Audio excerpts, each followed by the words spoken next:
Hello everyone, welcome to English Camp. This is Shivash Tash. Today I have come up with another video on the topic of Class 10 English Prose Nelson Mandela Long Walk to Freedom. This is the fourth video on this topic. अगर ये video आप पहली बार देख रहे हैं then make sure आपने पहले के तीनों वीडियोस देखे हो and I will provide the link of those videos in the description box below. And before we start, don't forget to hit the like button and if you are new to my channel, don't forget to subscribe to it.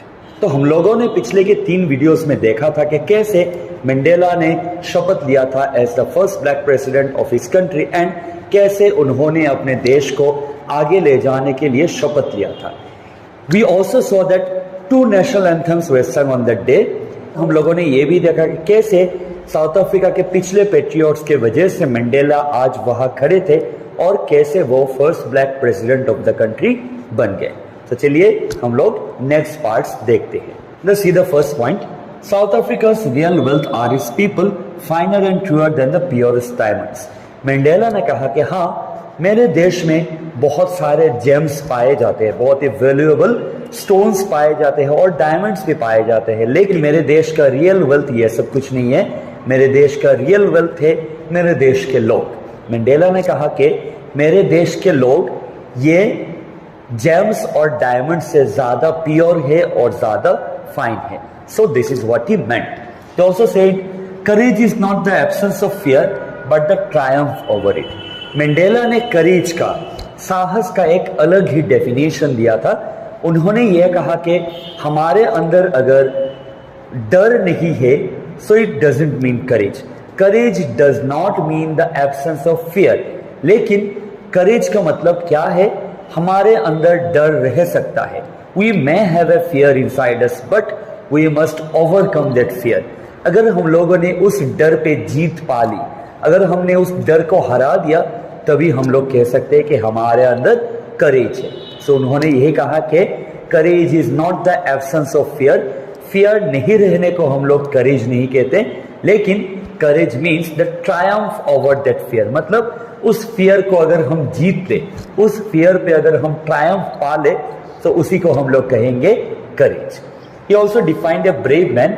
He said, a brave man is not he who does not feel afraid, but he who conquers that fear.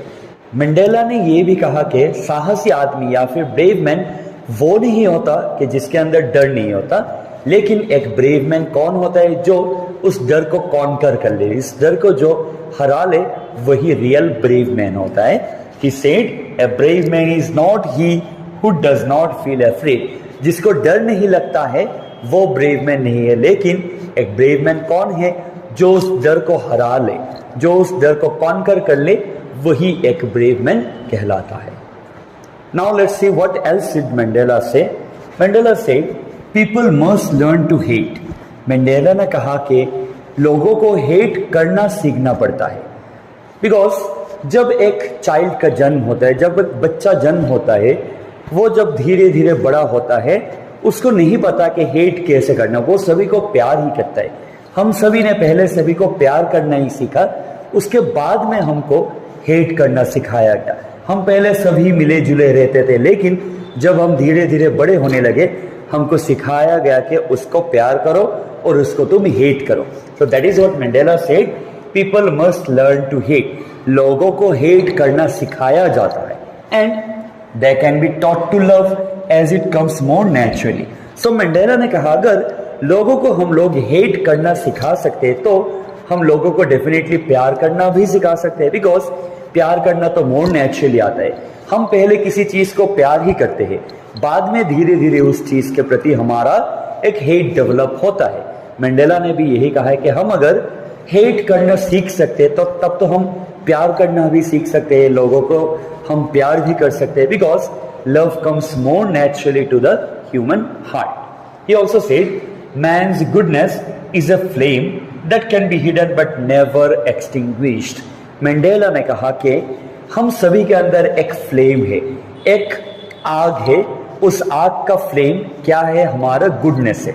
हमारे अंदर सभी के अंदर कुछ ना कुछ अच्छाइयाँ है और वो अच्छाई एक फ्लेम की तरह है, आग की तरह है. That can be hidden.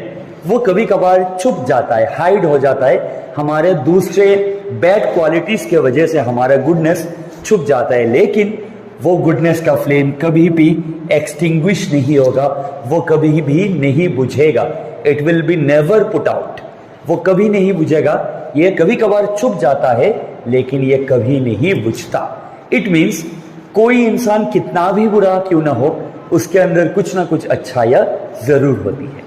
Mandela also said, every person has twin obligations. He said, हम सभी के जिंदगी में there are twin obligations, मतलब दो तरह के obligations है, दो तरह की ड्यूटीज है। और वो क्या है?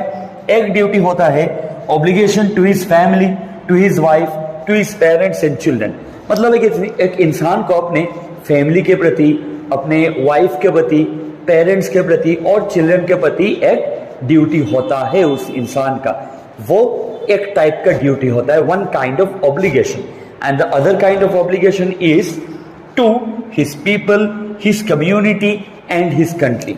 अपने लोगों को, मतलब अपने कम्युनिटी के लोगों को, अपने समाज के लोगों के प्रति एक ड्यूटी होता है, अपने कंट्री के लिए भी एक ड्यूटी होता है, वो दूसरे टाइप का ड्यूटी होता है। सो मंडेला ने कहा कि there are twin obligations in life.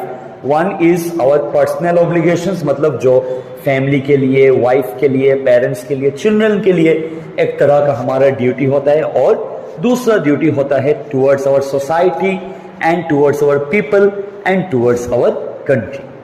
So I hope आप सभी को ये सारे पॉइंट समझ में आ गया होगा।